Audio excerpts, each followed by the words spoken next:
Hi, my name is Richard Duffy. I'm the SAP Business One Product Evangelist, and I'm part of the SAP Small and Mid-Size Enterprise Global team. I'd like to welcome you to today's live demonstration of SAP Business One. What I'm going to do is I'm going to take you through the financials module in SAP Business One. Every transaction, including all the ones that you may have already seen in some of the other demos, always end up in the financials module. So it's a key component of the solution. Not necessarily the most exciting, but an absolutely critical part. So let's dive in, and I'm going to show you some of the aspects of the financials module. So what I'm going to do is start off in the cockpit, and if you've seen some of the other demonstrations already, particularly our opening demonstration where I talked about the user interface, you'll be familiar with this idea of the cockpit. And this is where I'm really in the point where I've got control and access to all of the key information that I've decided I need to do my job. So right now I'm in the finance cockpit, and I'm just going to shrink down our menu so we get a much bigger view of what's on the screen. So you'll see right now in my finance cockpit, I actually have my customer receivables aging as my dashboard.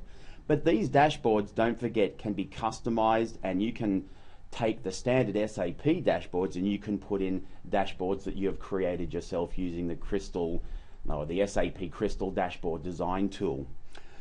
I've also got my open documents, my messages and alerts telling me the things that I have to do today, and then I've got my common functions down here. So these are the common functions that I'm going to use as a member of the finance team. So I can go in and I can process my transactions from here, but before I process my transactions, one thing we need to have a look at is exactly how the general ledger is configured. So let's dive into our modules and let's look up here in our financials area. So the key to any financial system is the chart of accounts and how the chart of accounts is set up. And with SAP Business One, you have a great degree of flexibility. You can set up a segmented chart of accounts, or you can go with a very standard, very simple chart of accounts. It's up to you. In this particular instance, with my sample data that I've got, I have a segmented chart of accounts. And what we've done in the chart of accounts, we break our accounts up into these, if you like, drawers. So we have our assets, our liabilities, our equity accounts, our revenue accounts, cost of sales, expenses, our financing accounts, and our other revenues and expenses. Now, you have total flexibility how you set up the accounts inside the system. But what we provide is a number of, if you like, standard charts of accounts to get you started. And your partner will also be able to advise you on the best way to structure your chart of accounts. A couple of things that you need to be aware of with the account structure that makes life very, very easy and also helps you comply with international finance reporting standards. So with the chart of accounts, we have your general ledger account number. You then also can specify an external code. Now this external code can be used for a number of different things. It can be used for reporting. So let's say, for example, you're doing reporting and you've got your internal GL account code, but you also need to have your accounts reported out using maybe a parent company account structure. That's where you can use the external code. You can also use that if you're exporting transactions out of SAP Business One and then bringing them into another system. You'll also see that with the general ledger account code, we have the ability to mark an account as confidential. That gives you the control to nominate which people in your organization have access to that account and which people don't. You can also set an account with a level, and that level determines the structure of some of your reporting, and we'll see that shortly. A couple of other things that you can do when you are working with your accounts. You can specify an account as a control account, so that sets some parameters, if you like, around what kinds of transactions can be posted through to that account. You can flag it as a cash account, as well as you can link it back to our cost accounting, and we'll talk a little bit more about that. So for example, let's look at one of our revenue accounts. So what I've got here is I actually have a revenue account, and I have this is my sales revenues domestic. You can also specify which currency that account will accept transactions in. Now, of course, once you set up that account, that figure is locked. But you've got control over that. So if, for example, I was to go in and add a new account, you'll notice it gives me the ability to choose all currencies, or I can pick one of the foreign currencies that's set up in the system. Because remember, SAP Business One, in all versions, including the starter package, is fully multi-currency compliant. So let's go back to our sales revenue account. And here we are. And you'll see now from here, I can immediately see what the balance of my account is. So I can click on my drill down and you can see every transaction that's been posted through to that account. So it makes it very, very easy for you to do an audit. Now, not only that, you can control exactly which information you're looking at the screen at this particular point in time. You can change your view and the dates that you're selecting when you're looking at those transactions. And of course, at any point in time, you're able to simply click on the preview button and get a report and show you all those transactions printed out. And of course, you can generate a report using Crystal Reports, which will give you the ability to push all of those transactions out as an XML file. So you can then give that to your accountant. You can share it with various government reporting entities. As long as you have the XML file structure, you can take that information and you can pull that out and send it across to them. So that's very, very important to have that ability to pull that information out. So that's a little bit of a quick look at the chart of account structure and how that's done. Now we do have some tools which make it very, very easy once you've set up your account code to then go and copy ranges of accounts and set them up with different segments. So for example, let me just dive back into that chart of accounts quickly. You'll see, for example, I have my natural account, then I have my 3 segments. I might decide I want to take all of the accounts in segment 0001 and duplicate them, and the only thing I want to change is make it segment 002. And then what I can do is I can use the account code generator to do that. So once again, we're making things very, very easy. The next thing I want to show you is just some of the transaction capabilities. Now, there's probably nothing too exciting about a journal entry, but I do want to make sure that you're aware of exactly how easy it is to process those journal entries inside SAP Business One. So all I need to do is choose my journal entry. Without getting into too much detail, in just about every transaction in SAP Business One, you have the ability to set up document numbering. So you can have different ranges of documents. In this case, a journal entry. You can have a primary series of document numbers. You can have a secondary series. Matter of fact, however you want to define those document numbering ranges, you can do that. So not only in the general ledger, but also in the sales module, in purchasing, and so on. I can specify the posting date. I can specify, for example, a due date and a document date. Now, why do I have this? Well, the reason why I have this is because not only can I use this screen for doing general ledger journal entries, but you'll see down here, it also gives me the ability from the same screen to do business partner journal adjustments or journal entries. So once you know how to use this screen for doing, for example, general journals, you also know how to do it if you need to do debit or credit memos for your business partners. Makes things very, very easy for you. You can set up templates in SAP Business One. So if you have a standard kind of posting that you like to do on a regular basis, you can set that up. And then that template will have all of this information preset, the general ledger account codes and so on. All you need to do is then go in and put in the dollar values that are applicable. You can specify when you're putting in those transactions, you can pick a transaction code. So you can create your own transaction codes that you can then use for reporting purposes. And then of course, you can have all these different reference numbers, again, giving you total flexibility on exactly how you flag or how you tag your transactions. So when you're going looking for them, it becomes very, very easy to find them. Now, one of the other things that I talked about in one of our other demonstrations was the ability to record activities. Now, you can record activities against every transaction in SAP Business One. So if you think about an activity as a note, but it can be more than that. For example, if I'm putting through a journal adjustment, and I'm putting it through because my auditors told me to do that, I can go in here and I can create a new activity, and I can specify what kind of activity that was. So it was a note in this case. Under type general, I can define a new type of note and call it an auditor's note. And then I can say update and OK. And then under my auditor's note subject, I could have adjustment required. And then I'll update that. And then I go in here and I can put in the details of the update. I can also record when I was asked to do that, because this does have a date and a time. It's automatically linking this activity to the journal entry. And I can even attach other documents as well. So let's say I have my auditor's notes. I can scan those and attach them to the journal adjustment. So what does that mean?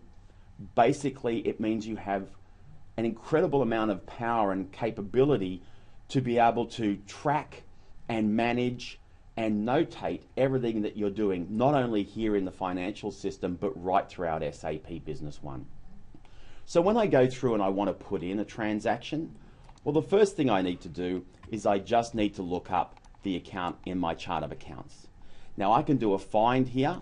If I want to search on the account number, all I do is double click on the account number field, and it's going to now be searching in the account number field.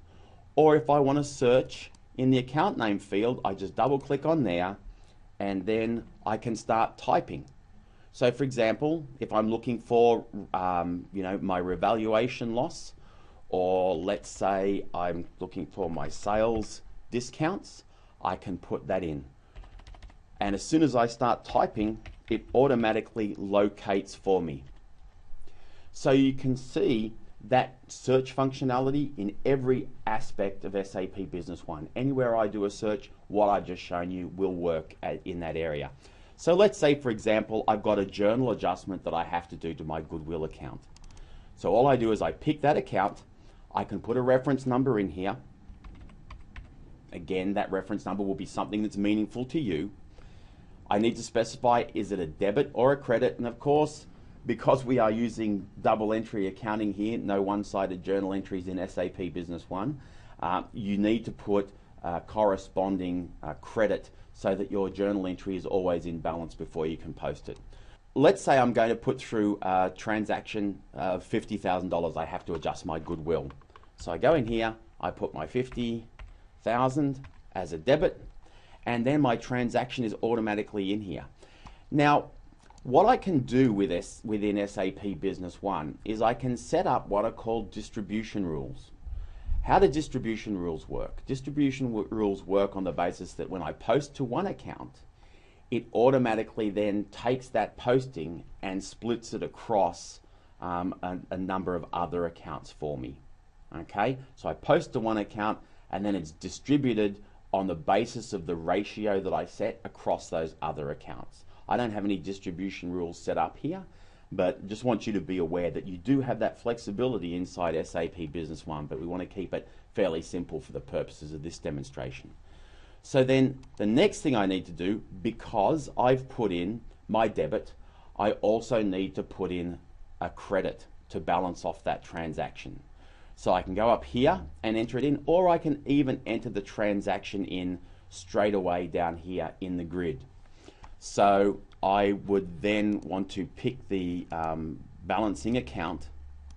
Now, those of you out there watching this who are accounting purists, please don't pay too much attention to the account that I'm about to pick here, because you might be sitting there going, well, gee, if you're going to debit the goodwill account, you won't credit that account. But I'm just showing you for the purposes of the demonstration. So let's say I'm going to pick my amortization of goodwill account. So all I have to do is click into the credit field, and you'll notice that it automatically puts in the opposing entry. Now, if I wanted to split that across multiple accounts for the purposes of the balancing entries, I can certainly do that. I just override this amount, and then I can put in as many different accounts as I want, and then when I'm finished, I simply click on the add button and my journal entry is complete. So that's fundamentally it. That's a journal entry in SAP Business One. So again, like I said, not the most exciting kind of transaction in the world, but an important one that you need to know how to do. So a couple of other things that you can set up inside the general ledger. You can set up these posting templates. For example, that was what I was talking about there in the journal entry, where I can pick a template code, and let's see if I've got any set up in here, and right now I don't. So I'm going to create a new one. So let's say, for example, I'm going to have a standard posting template for rent. So I'm going to call this my rental expense template. And then all I need to do is specify which accounts are going to be impacted. So I'm going to, for example, I'm going to impact on my cash on, or actually my checking account, let's say, and I'm going to credit that account 100% of the transaction value. So I've selected my rental account and I click in here in the debit and I've got 100%. But let's say I want to allocate my rent across multiple departments. Let's say I've got my segmented chart of accounts set up with 5 or 6 different departments and I want to allocate my rent across those different departments. So I can say I'm going to put 50% against this department. I then pull the general ledger account code for the next department. I'm going to allocate 25% to that, 10% to the next one, and so on and so forth. So that gives you that flexibility. But in this case, we're going to make it 100%. Now, the advantage of this functionality is that you can set up all of these posting templates, and then you can ask somebody to go ahead and do the postings, and that person doesn't necessarily need to know what the correct allocations or splits of those postings are. All they have to do is, and I'll just save this template, so that's now in there. All they have to do is go into the journal entries, and then they go in here and they pick a percentage template, and they look in here, and there you can see there's the rental expense template that I just picked up. It's automatically put in 100% is going to go to my cash at bank, 100% to my office and building. Then all I have to do is specify the amount of the journal entry, and everything else is done for me once I just click on the add button. So it makes things very, very easy for you. So that's an example of one of the transactions in the finance module. Now, finance is fantastic, but it's really more about the information that you get out of the finance system. So it's really about the reporting aspects. Before I touch on the reporting and take you in and show you that, I want to show you one other aspect of the transactions in SAP Business One, and that's the budgeting capability. So in SAP Business One, you have the capability to budget at a general ledger account level. So you can have multiple budgets set up. You can have as many budgets created as you wish. And then the beauty of this is that each of those budgets that you set up can be used in your financial reporting for doing comparatives. So you can start off with your main budget at the beginning of the year, and when you're setting up that budget, you can put in your budget scenarios. So you can create your first budget, and then you can create a secondary budget and base that budget on an existing budget. Hopefully that makes sense. So we start off with one budget, and then I create a second budget scenario using that first budget as the baseline. So I can say, for example, I've got for my fiscal year 2012, I can go in and I can create a budget name. I can import a scenario, so I can import the scenario from another company, or I can import that, or I can copy that scenario from my existing company. So here's a scenario I've got in here. There's my original scenario. Here's my destination scenario. So I'm going to create a new one, and then I just say OK, and my scenario or my entire budget is going to be copied across for me. So setting up those budget scenarios is very, very easy. Then I'm also able to do my budget distributions. So, for example, I can create all these budget distribution methods. So my method 1 is equal. In this scenario, I'm taking my budget amount and I'm spreading it equally across 12 periods. I then have another one here, which is ascending order, where I'm taking my budget amount and I'm putting it in ascending order, and it's being allocated so that it progressively increases month by month. I've now got the same thing here, except in descending order, where the budget is going to be allocated and split according to this ratio and then allocated across each of the periods in a descending manner. So the most amount of the budget is going to be in period 1. The other thing I can then do, of course, with my budget distributions is I can do my budget distributions manually. So when I'm doing my budget distribution manually, for example, I'll pick my level so I can see the accounts that I'm looking at. And then I just go in, I say OK, and I pick all of my accounts that currently don't have a budget set. And you can see those budgets here. And then all I need to do is go in and specify what is the budget amount. And then here are my budget allocation methods.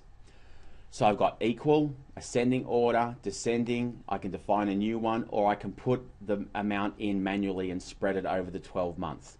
So what you'll see is when I select manual, I go in here. Let's say I've got $12,000 debit. Actually, that would not be a good thing because it's a sales account. So I've actually got, let's work on $120,000 as my credit amount for that particular revenue account. And then I can double click on that line and I can now go and override how that's spread across my 12 months of my budget period.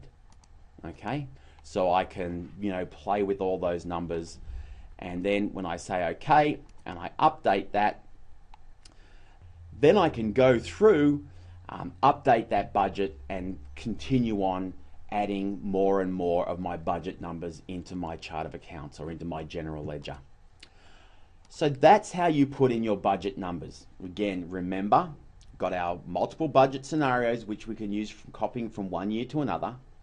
We've got multiple budget distribution methods which you can use for allocating the budget numbers, and then I just showed you how you enter the budgets. Now, of course, you can import those budgets in using a variety of different mechanisms, but of course your SAP Business One partner will advise you on what's the best way of doing that. So that's the budgeting. The other thing I want to touch on briefly is the cost accounting. So what SAP Business One also allows you to do is not only does it allow you to allocate your transactions to your general ledger accounts for printing your profit and loss and your balance sheet, but we also have the capability to allocate transactions against cost centers. So for example, you can have different cost centers in your organization for tracking, for example, projects. Or you could set up cost centers for tracking different departments in your organization if you weren't using a segmented chart of accounts. So the idea behind this is that when you're processing your transactions in the general ledger, not only are you able to post that transaction to the GL account, you can also get it posted to a cost center, and then you're able to do cost center reporting as well as your standard general ledger reporting. With the cost center accounting, there's a number of different things that you can do as far as the distribution of transactions across those cost centers. So the same way that we saw our general ledger account or general ledger posting template created with the percentage allocations, I can do A similar thing with my cost centers. So important to bear that in mind. So with that, let's now take a step back and have a look at our financial reporting in SAP Business One. So as I mentioned before, it's important to get the transactions into the system, but what's more important is how you can get those transactions out and how you report. So that's what we're doing here in our financial reporting area of the financials module. We have our standard accounting reports that we can print. So we have our general ledger reports, we have our transaction journal reports, we have transaction reports by projects, and I'm going to touch on that in a second. But we also have a number of other reports, cash flow reports, tax reports. Now, I'm not going to take you through every single report because, to be honest, for me to do that, you would be sitting here watching probably 5 days worth of demonstrations because we have so many different reports available. But the thing that you need to bear in mind with all of the reporting in SAP Business One, let's say, for example, a transaction journal report. What we do is we give you the ability to have a number of different parameters against that report. So let's say I wanted to look at an opening balance report, or I wanted to look at the closing balance report. Maybe I wanted to look at an inventory list, a goods receipt list. What we're doing here with these reports is many of the reports are actually generated the same way. So it's very, very easy for you to remember how to execute and how to run those reports. So for example, this is a transaction journal report. It'll work on any transactions in the system. In this case, I want to look at journal entries. I can specify the date range for my journal entry report. I can also specify a transaction number range.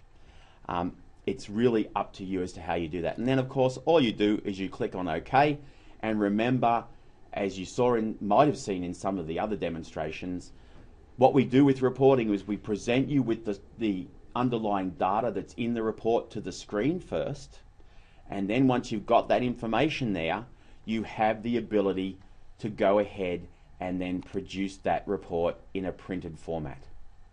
So again, all I've done here is I've clicked on preview, and we're now generating our transaction journal report. Again, this report's using Crystal reports, but you also have the ability to produce your reports in the standard quick and easy print layout designer. Remember, 2 reporting types. Crystal reports if you want your reports to be a little bit more rich and more graphical, and they're a little bit easier to design. And then the print layout designer, where we have literally hundreds and hundreds of existing reports already created for you to choose from. The next things that you might want to look at from a reporting perspective are your financial reports. So these are things like your balance sheet, your trial balance, your profit and loss, and your cash flow. So for example, I can go in here, I can print a trial balance at any time, and you can see there are a whole range of different options that I can specify when I'm choosing my trial balance. I can print out a trial balance on the basis of my general ledger accounts, or I can print out a trial balance and include my business partner information as well. I can specify my posting date as being the date that I want to range on when I'm pulling my trial balance and I only want to select certain transactions. I can specify whether or not I want to see accounts with no postings, whether I want to see zero balance accounts. I can specify if I want to show information for each control account. And then all the other information that I've stored against those transactions and against those account codes, I can specify whether I want to see that. You might recall I explained to you in the chart of accounts, for example, we have not only your internal general ledger account code, but we also have an external code. So you can click here on the external code and your trial balance will be printed up using not only your internal code, you can print it up using the external code as well. So you then, if you are doing head office reporting and they say, look, I don't want to see all of your account numbers, I want to see our head office account numbers, you choose external code and that's what you'll see. You can specify if you're doing multi-currency postings into your accounts, do you want to print your trial balance in the foreign currency, in the system currency, or the local and the system currency? So you've got total flexibility over how you do that. So once you've specified all of those parameters, you can then choose whether or not you want an annual report, a quarterly report, monthly, or a periodic report, which is going to break it down across the periods for you.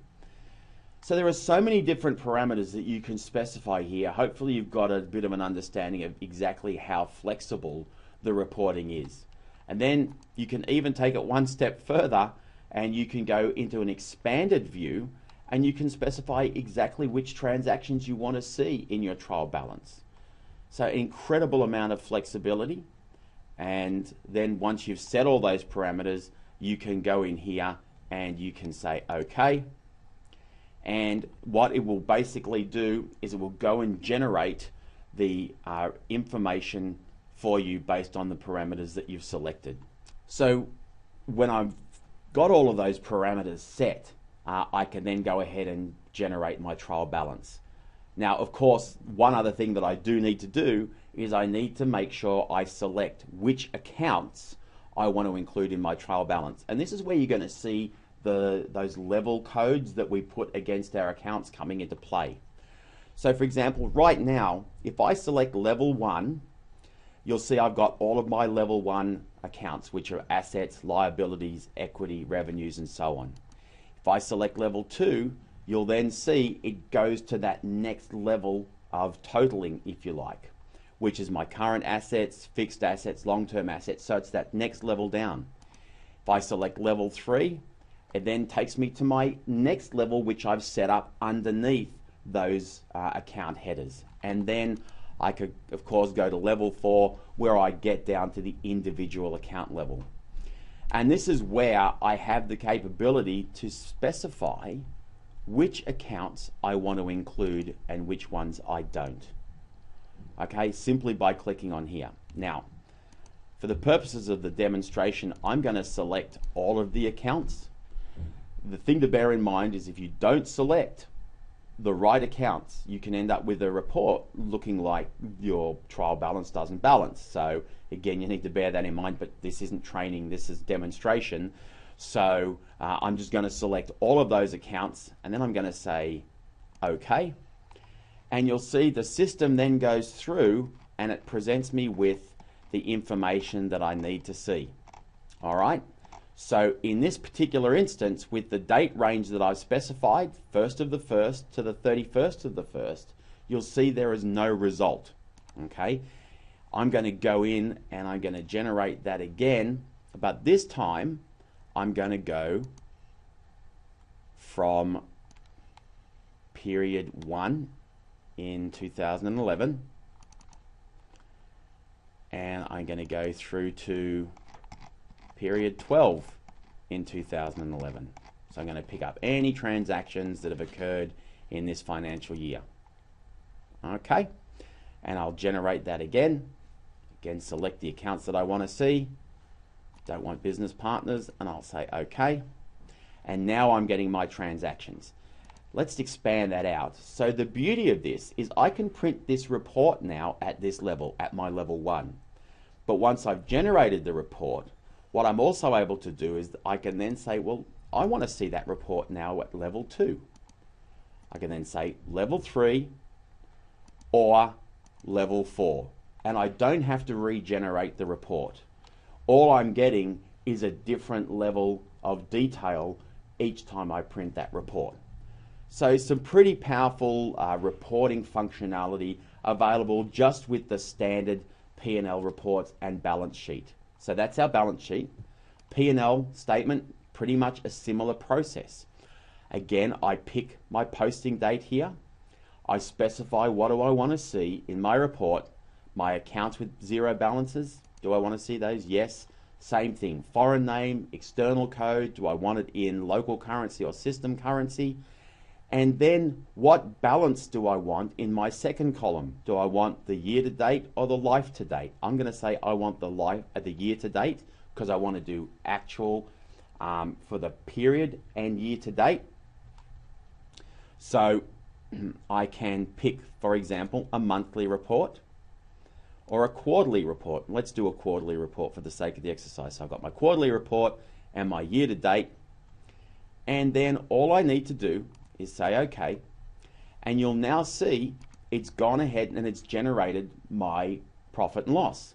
So I've got my revenues less my cost of sales, gives me my gross profit. So I've got my total and year to date. Then I've got that split out by quarters. So you can see I had no transactions in Q1. The company started up in Q2. I've got no transactions in Q3 right now because I haven't started entering any transactions for Q3. All I've been processing is transactions in Q2, and that's what I'm getting there, is I'm getting my my transactions summarized. Same thing again here. I can pick my levels, get a more detailed drill down till I get to the actual accounts themselves, and you can see all of my revenue, for example, for this quarter has gone through to my sales revenues for my domestic account. And then if I want to print that out, again, one click, and there you go, I get my profit and loss report printed out for me. Now you can of course customize all of those print layouts, and again, to do that, very simple, very quick and easy. You select the report that you want, and then you just click here on your layout designer. You pick the report layout that you want to choose or that you want to utilize, and start adjusting that layout. Now the other thing you can do is you can have multiple versions of that report, as you can with all of the reporting in SAP Business One. So I click here on Layout Designer. I can choose my Crystal Reports version of my profit and loss, and I can set that as my default. Now when I set that as my default, I can say I want that as the default report format for all users, just for me as the current user, or I can set that as the default for specific users. So when Brad and Carlos print the report, this is the version they get, but then I can say where Bob or Bill print the report, they get a different version of the report. So you've got a lot of flexibility there. I'm going to set this as the default for all users, and I'm going to update that now. So now when I generate my report, I'm going to get the Crystal Reports version of that report. And there you have it. It's generating again, and you're getting that now in your Crystal Reports format, which gives you a lot more flexibility. You can start doing graphing and charting and all kinds of different things from a reporting perspective. So that's what I wanted to show you in the financials module. If you've got any questions about what you've seen in this demonstration, then please feel free to click on the Ask a Question button, and one of us will come back to you.